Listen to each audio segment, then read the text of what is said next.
In September 2023, Kim Jong Un made a highly unusual diplomatic move. Instead of traveling to Moscow, the North Korean leader flew to Russia's Far East to meet Vladimir Putin at the Vostochny Cosmodrome, one of Russia's most sensitive space facilities. Dictators do not choose symbolic locations by accident. A spaceport is not a neutral venue. It signals technology, not politics. This meeting was not primarily about diplomacy. It was about rockets. 1 year later, North Korean soldiers appeared on the battlefields of Ukraine. Wars are never fought for free. Nations do not send men to die without demanding something valuable in return. And what North Korea wanted was not money, food, or fuel. Kim Jong Un wanted knowledge. Specifically, he wanted access to advanced rocket technology. Because in the modern world, rockets mean survival, prestige, and power. The Kim dynasty's long obsession with space. North Korea's fascination with space did not begin with Kim Jong Un. It began with his grandfather, Kim Il-sung, in the early 1980s. Even while his country struggled economically, Kim believed that rockets represented national greatness. Missiles protected the regime. Spaceflight elevated it to global status. For dictators, technology is legitimacy. The regime's first launch site, Tongchang-ri, was carved into North Korea's northeastern coast. For years, it was little more than concrete, bunkers, and ambition. But in the 1990s, Kim Jong-il dramatically expanded it with fuel storage facilities, tracking stations, and rocket assembly buildings. At the same time, a second and far larger spaceport was constructed at Sohae on the country's northwest coast near Pyongyang in China. This facility would eventually become the heart of North Korea's space ambitions. Every rocket leads back to Nazi Germany. North Korea did not invent its rocket technology from scratch. Like every other spacefaring nation, its lineage traces back to Nazi Germany. During World War II, engineer Wernher von Braun built the V-2 rocket, the world's first ballistic missile capable of reaching space. After the war, the United States took von Braun. The Soviet Union took his hardware and designs. The Soviets transformed the V-2 into the R-1, then the R-11, better known globally as the Scud missile. This weapon became the most widely exported ballistic missile in history. North Korea eventually acquired Scuds from Egypt in the 1970s as payment for supporting Arab forces during the Yom Kippur War. That transfer gave Pyongyang the foundation of its missile industry. From missiles to space rockets. Once North Korean engineers gained confidence with Scud missile technology, they did what nearly every emerging rocket power in history has done. They started making it bigger. The original Scud was designed to carry a conventional or nuclear warhead across borders. But by stretching fuel tanks, stacking stages, and refining guidance systems, the same basic machine could be repurposed to reach orbit. This is the uncomfortable truth of rocketry. A long-range missile and a satellite launcher are mechanically almost identical. The difference lies mainly in software and payload, not hardware. One carries destruction. The other carries cameras. Because of this overlap, every space program is automatically a military program. As North Korea pursued orbital launches, it was simultaneously perfecting the same technologies required for intercontinental nuclear delivery.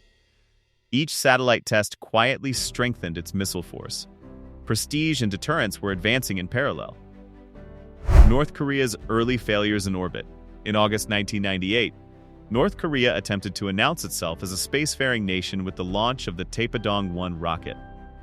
State media immediately declared success, claiming that a satellite had been placed into orbit. Western radar and tracking networks told a different story. The rocket reached space, but its payload failed to achieve a stable orbit and soon fell back to Earth. The regime tried again in 2009 with the larger Unha rocket. Once more, North Korea celebrated.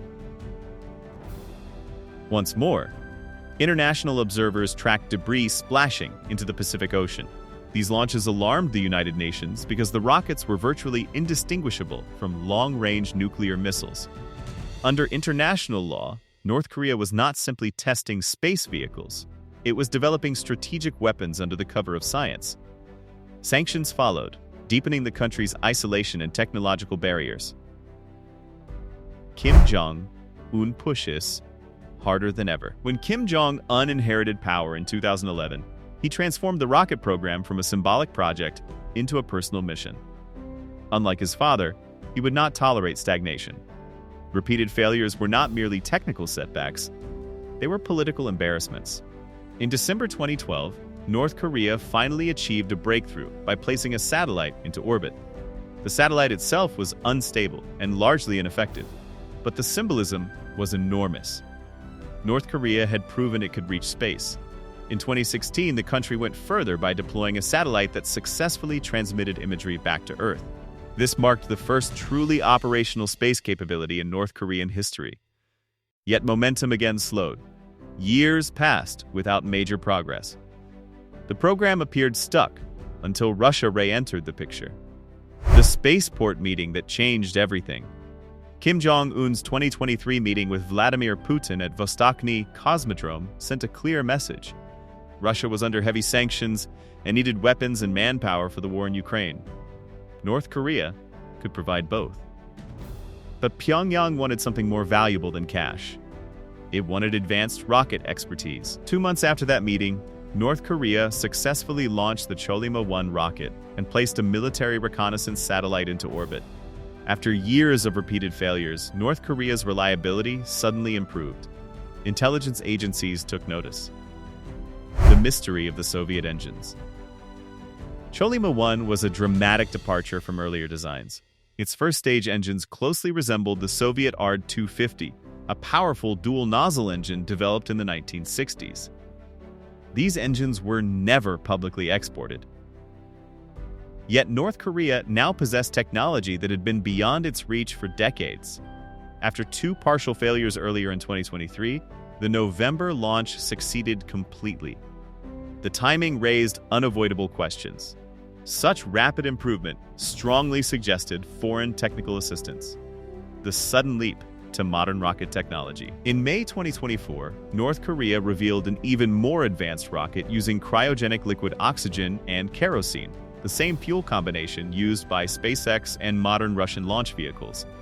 This represented a massive leap in engineering complexity. Cryogenic rockets require precision manufacturing, advanced turbopumps, and sophisticated thermal control systems. The rocket exploded shortly after liftoff. But the real story was not the failure. It was the fact that North Korea had reached this technological level at all. Why space programs are always military programs. Throughout history, space exploration has never been purely peaceful. The Soviet Union's first rockets were built to carry nuclear warheads. America's Saturn V was derived from military missile technology. China's Long March rockets grew directly from ballistic missile programs. For Kim Jong Un, satellites serve 2 purposes. They spy, and they demonstrate that his missiles can reach anywhere on Earth. Space launches are strategic signaling disguised as science. What satellite images reveal in 2025. Recent commercial satellite imagery from 2025 provides a rare glimpse inside North Korea's next phase of rocket development. At the Sohae Launch Complex, facilities that had remained quiet for years are now active again. Large engine test stands, essential for developing heavy-lift rockets, have been reactivated. New underground tunnels now link the launch pad directly to nearby rail lines, allowing massive rocket stages to be transported secretly and efficiently. Factories known to manufacture rocket engines have expanded in size, indicating increased production capacity rather than isolated testing. These developments do not resemble a nation conducting occasional propaganda launches. They reflect long-term industrial planning. North Korea is building a permanent rocket infrastructure capable of sustained operations, not one-off experiments. The emerging Russia, North Korea, rocket axis. Russia and North Korea now form a quietly powerful technological partnership shaped by mutual necessity. Russia retains decades of world-class aerospace expertise, but faces severe manufacturing constraints under international sanctions. North Korea, by contrast, possesses labor, factories, and insulation from global inspection regimes.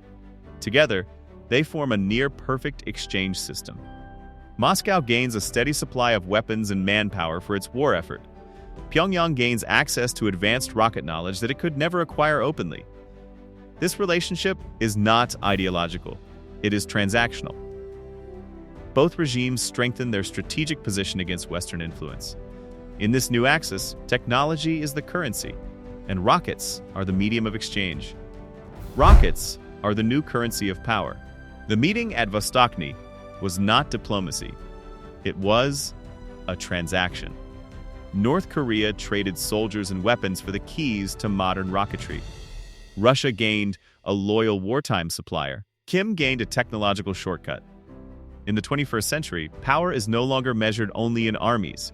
It is measured in engines. And somewhere in North Korea, behind sealed hangar doors, the next rocket is already being prepared.